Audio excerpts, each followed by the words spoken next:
செய்தி. வணக்கம். விவி செய்திகளுக்காக ஊர் செய்திகள் வாசிப்பது திருதி.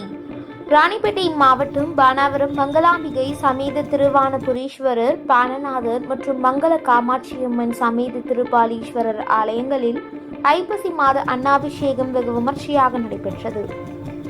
இதனை முன்னிட்டு மங்களாம்பிகை சமேத திருவானபுரீஸ்வரர், பானநாதர் மற்றும் காமாட்சியம்மன் சமேத திருபாலீஸ்வரர் ஆலயங்களில் அதிகாலை நடை திறக்கப்பட்டு மங்கள வாத்தியங்கள் முழங்க சிறப்பு பூஜை செய்து 25 கிலோ அரிசி சாதம், காய்கறிகள், பழங்கள், பலகாரங்கள் கொண்டு சிறப்பு அலங்காரம் செய்யப்பட்டு மங்கள வாத்தியங்கள் முழங்க மகா தீப ஆராதனைகள் நடைபெற்றது.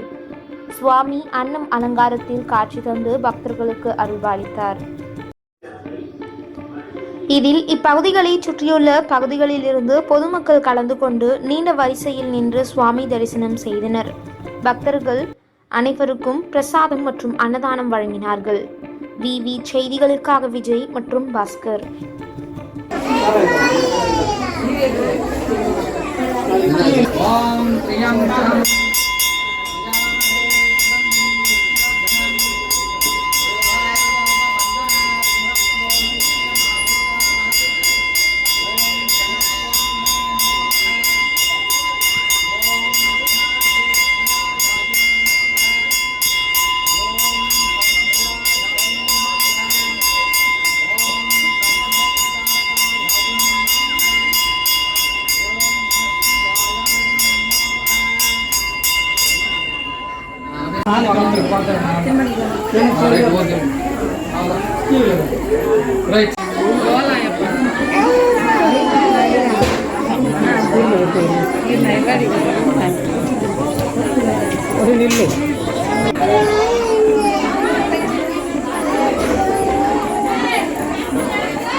அந்த வேலையை என்கிட்ட நிற்க வாங்க பாதி